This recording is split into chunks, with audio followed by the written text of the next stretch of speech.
तर मित्रांनो फायनली आता आपण ब्रह्मगिरी पर्वताच्या पायथ्याशी आले आहोत आणि हे तुम्ही बघू शकता, हे म्हणजे पूर्ण ब्रह्मगिरी पर्वत आहे आणि आता आपण याच्यावर जाणार आहोत चढाई करण्यासाठी.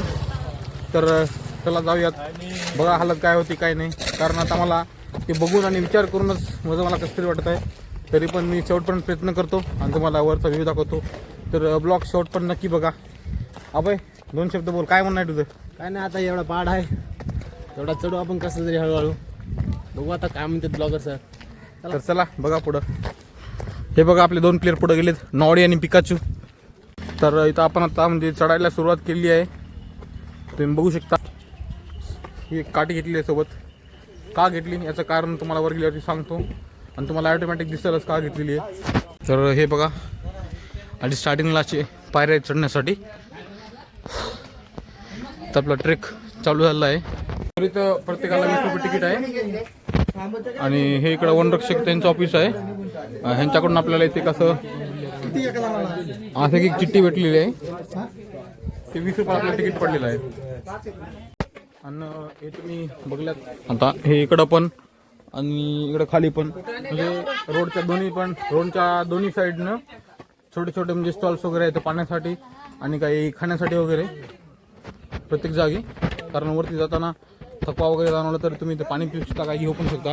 खालच्या वातावरणाच्या तुलनेमध्ये वरती म्हणजे थोडं थंड आहे, थोडं जास्त थंड आहे, थोडं सावली वगैरे तुम्ही बघू शकता. आणि खाली किती ऊन होतं.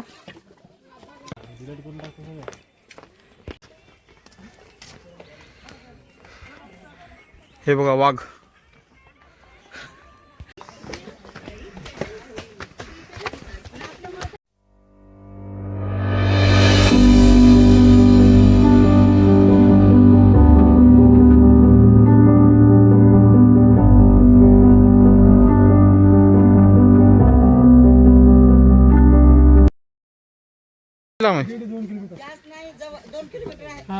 दोन किलोमीटर आहे का? तर बघा अजून 2 किलोमीटर राहिलेलं आहे. बघूया किती वेळ लागते.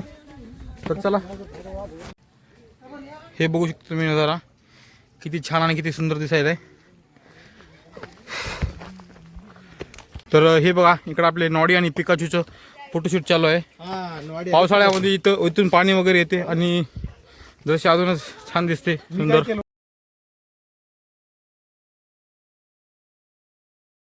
तर हे तुम्ही बघू शकता, म्हणजे पाण्याचा बहाव जास्त झाल्यामुळे म्हणजे सगळं इथं खाली ढसळून गेलेलं आहे. हे बघा इकडे बघा,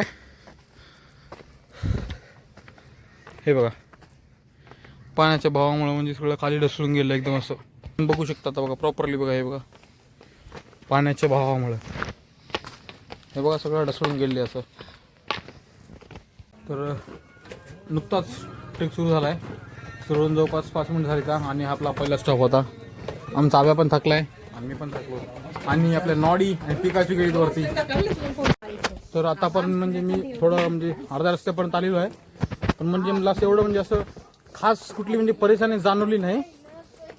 थोडं बहुत 20-19 चालूच आहे एवढं असते, पण विशेष म्हणजे जेवढा मी विचार केला होता तेवढा अजून काही नाही. असं म्हणणं आहे इतका वरती अजून खूप जास्त म्हणजे स्टीप चढाई आहे. तिथं जर काही जाणवलं तर मी तो अनुभव तुमच्याशी नक्की शेअर करेन. तर चल बघा पुढे काय आहे. हे बघा इथंपर्यंत असे म्हणजे छोटे छोटे स्टॉल्स वगैरे आहेत काही घेण्यासाठी वगैरे, पण थोडं बहुत कॉस्ट. हे बघू शकता तुम्ही, म्हणजे किती छान आहे दिसायला नजारा. मी काठी घेतलेली मी सोबत. नाही बाहेर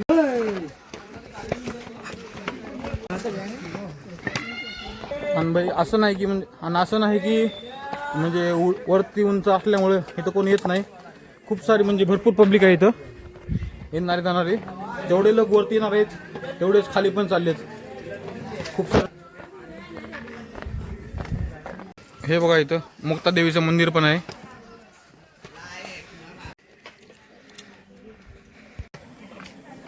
हे बघू शकता, त्याचं नाव मला आठवत नाही, मी याच्याविषयी वाचलं होतं पुस्तकामध्ये, मला एवढं आठवत नाही.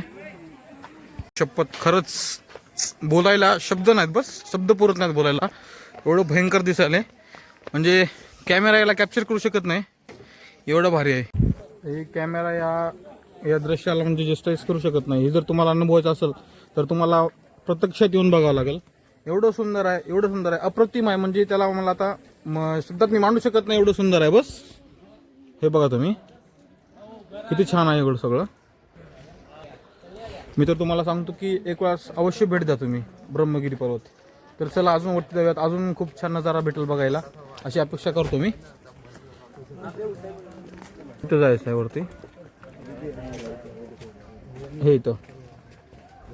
तर या ठिकाणी आपला अजून एक ब्रेक झाला आहे. ब्रेक म्हणजे काय, आपलं फोटो सेशन चालू होतं.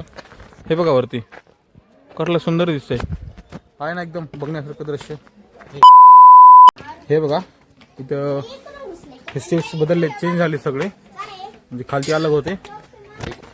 आणि हे बघा इकडं पोरं म्हणतो स्टेप एकदम चेंज झाले. तर आता पण म्हणजे खाली एवढं जास्त स्टीप पायऱ्या नव्हत्या, म्हणजे स्टीप चढाई नव्हती. आणि हे तुम्ही आता इथं बघू शकता जे स्टीप चढाई एकदम, म्हणजे सिंगल लेन आहे जाण्यासाठी आणि येण्यासाठी अलग अलग. तर बघूया इथं काय होईल.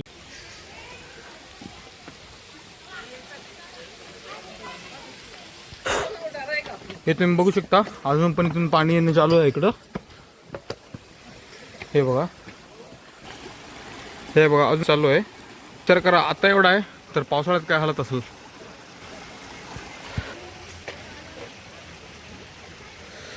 हे बघा वरतून नजारा.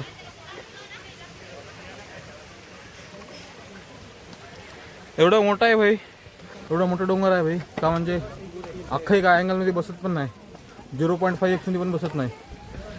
हे बघू शकता तुम्ही. आणि हे इकडं खाली सगळं गाव.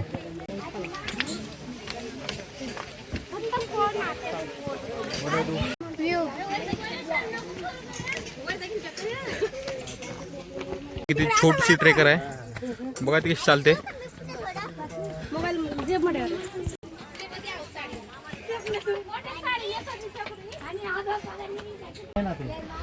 हे बघा तर आपल्याला इथून जायचंय, असं आपल्याला इथून असं घेऊन असं जायचं इकडं आता आपल्याला.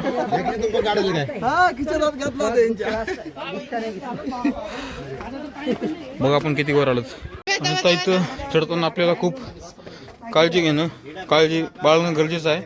कारण इथली जी चढाई आहे ती खूप स्टीप चढाई आहे आणि ओलं पण आहे जास्त. तर काळजीपूर्वक चढावं लागणार आपल्याला. तर चला जाऊयात वरती. चले. हे बघा इथं, हे बघा, हे बघा म्हणजे माळा त्यामधून रस्ता तयार केलेला आहे. आणि इथे येताना खूप सेफ्टी बाळगावं लागते. कारण हे जे माकडं आहेत मोबाईल वगैरे घेऊन पळून जातात. हे बघा अक्का म्हणजे जे माळ आहे ह्याला कोरून हे असं बाल्कनीसारखं बनवलेलं आहे. आणि हात रस्ता खाली जातो. आणि उंची बघा आपण किती उंचावर आहोत. आणि अशी माकडं जाम परेशान करतात. त्यामुळं कधी तर एकट्या येण्याचा प्रयत्न करू नका. आणि आलात तर असं काटे वगैरे सोबत घेऊन या. हे बघा भाई वरती. आणि हा दुसरा दरवाजा, पहिला दरवाजा पाठी गेलाय, हा दुसरा दरवाजा आहे. आणि अजून हे बघा अंदर पूर्ण सगळं पाणी. आणि चढाई बघा सगळी स्टीप चढाई एकदम. चढताना भाई खूप काळजीपूर्वक चढावं लागणार आहे. कारण हे बघा रोज येतं एवढं चढून. कुठं राहता तुम्ही? हे डोंगरच्या पलीकडं. इकडून येता ना तुम्ही रोज असं? बापरे, तुमचं वय किती असेल आजी आता? हां बरं बरं बरं ठीक आहे. तर बघा मित्रांनो, पोटासाठी काय काय करावं लागतं माणसाला. हे आजी बघा ते सांगतात की त्यांच्या आधार कार्डावर 70 वर्ष वय आहे. आणि असा अंदाजे त्यांना काय माहिती पण नाही. आणि ते रोज एवढं चढून वरती येतात. आता आपण आज एक दिवस आलो तर आपली हालत ही आहे, तुम्ही बघू शकता. आणि त्या तर रोज येतात म्हणा. तर काही हरकत नाही, आपण एवढं चढल्या आणि अजून थोडंसं चढूयात. आणि हे इथं आपले नॉडी पिकाचू दिसले का वरती फोटो काढले ते? हे आपली नॉडी पिकाचू. नॉडी आणि पिकाचू. नॉडी आणि पिकाचू. मला तर वाटते का जसं म्हणजे मी वरती चढायला लागलो तेव्हापासून सूर्य मला आत्ता दिसतोय. म्हणजे असा पूर्ण क्लिअरपणे. खाली तर एकदम म्हणजे असं झाडी झुडपं होते आणि सगळा एकदम अंधार सावली सावली पडत होती. होतं की हा. सूर्य होता पण ते आम्हाला दिसत नव्हतं. तर मित्रांनो फायनली इथं मी वर पोहोचलो आहे. हे बघा तुम्ही नजारा, हे इकडची साईड आणि हे इकडे खालची साईड. तर जवळपास आपण 2 वाजता निघाल्या त्या वरती चढाई करण्यासाठी आणि आता तुम्ही टाइम बघू शकता 3 वाजले. म्हणजे कम्प्लीट आपल्याला 1 तास लागला प्रॉपर ट्रेक करण्यासाठी. आणि वरती खूप जास्त ऊन आहे आणि तुम्हाला माझ्या बोलण्याच्या म्हणजे माझ्या बोलण्याच्या पद्धतीने तुम्हाला समजत असेल की मला किती दम लागलाय. कारण भाई तशी सिच्युएशनच आहे. मी नाही कोणी पण येते दम लागणारच आहे. तर भावांनो आता आपण चाललेलो आहोत खाली इकडं या मंदिरामध्ये. इथं मंदिरामध्ये तिथे जे ठिकाण आहे ते गोदावरी नदीचं उगमस्थान आहे. तर चला मी तुम्हाला दाखवतो. तर मित्रांनो फायनली आपण या ठिकाणी पोहोचलो आहेत. हे बघा ब्रह्मगिरी मुखदर्शन या ठिकाणी येण्यासाठी आपण सकाळपासून ट्रेक करत आहोत. अजून पण वरतून हे एकूण वरून आलेत आपण अजून पण तिथून पण यायला अजून अर्धा तास लागले आपल्याला. तर चला आता मध्ये जाऊयात. हे बघा इकडं खूप जास्त ऊन आहे वरती. तर या इकडं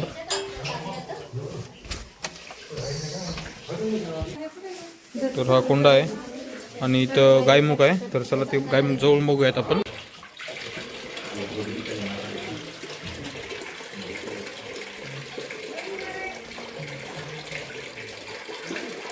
तर तुम्ही बघू शकता या गौमुखातून इथून म्हणजे गोदावरी नदीचा उगम झालेला आहे आणि मंदिर आहे मातेचं आणि ते छोटासा कोंडा आहे इकडं आणि इथं मध्ये पण ब्रह्मगिरी मंदिर आहे. इथं जाऊयात आता. तर चला मध्ये जाऊयात आपण.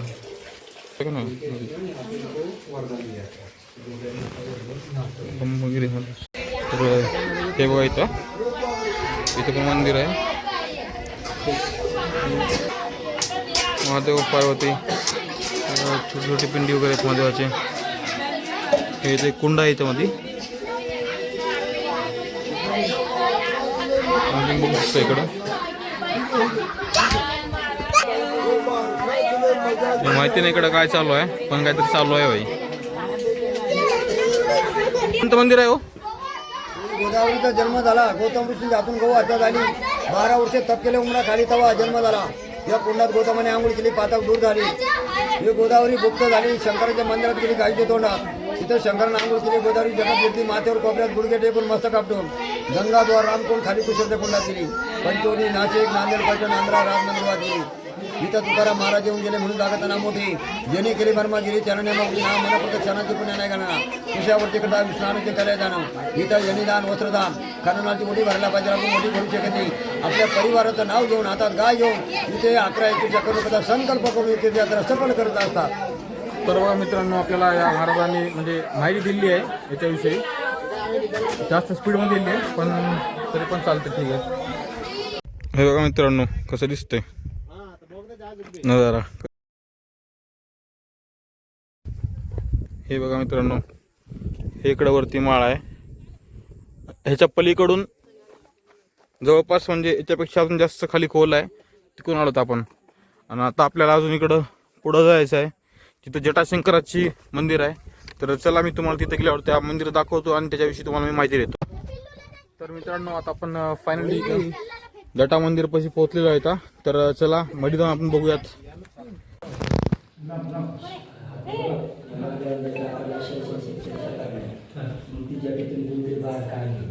तुमच्या पाठीमध्ये ते गुडघा टेकून ते खड्डा पडला. दुसरा गुडघा टेकून ते खड्डा पडला. तिकडे समुद्र चौघडून आलं. उतरे पाच शंकरच्या डोक्यात बसली म्हणून शंकराने पांडव केले. रागाची बाणी तिला आली. तिची उंची जटा आहे. जटा अशा पडल्या अशा पडल्या. मग ती जटेतून गुडघे बाहेर काढली. एक गुडघा टेकून ते खड्डा पडला. दुसरा गुडघा टेकून ते खड्डा पडला. 2 गुडघे टेकून एक जटातून मग ती गुडघे बाहेर काढली. उत्तर दुसरा पाडव निघल गंगाधारी. मग गंगाधारी निघल. मग खाली रामकुंडात शेवटी कुंडात निघल. सगळ्यांच्या अशा करा पुढे इकडे असे पडताला सगळे यायचं नाही. हातात राहून द्या. त्यावेळी तुमचं नाव सांगा. महादेवाने इथे एक आणि हे इकडे इथे गुडघा ठेवून इकडे जटा आपटलेल्या. तर मित्रांनो आता आपण ब्रह्मगिरी पर्वतावर आहोत त्र्यंबकेश्वरमध्ये. आणि हे इकडे आपण बघितलेलं जटा मंदिर आहे. आणि आपण इकडे बघितलं होतं गोदावरी नदीचा जिथं उगम झालाय तर ते मंदिर होतं इथं गंगा मातेचं. तर ह्याच्या पुढचं मी शूट काही करू शकणार नाही कारण माझं मोबाईलची चार्जिंग संपत आली. आता मोबाईल कधी पण डेड होते काही सांगता येत नाही. तर हा ब्लॉग मी इथं सेंड करतो. जर या ब्लॉगमध्ये जर तुम्हाला काही बी चांगलं वाटलं असेल तर नक्की कमेंट करून सांगा. आणि ब्लॉग मी मराठीमध्ये कंटिन्यू करू का हिंदीमध्ये चालू ठेवू हे तुम्ही कमेंट करून नक्की सांगा. तर भेटूया पुन्हा एक नवीन ब्लॉगमध्ये. तोपर्यंत बाय.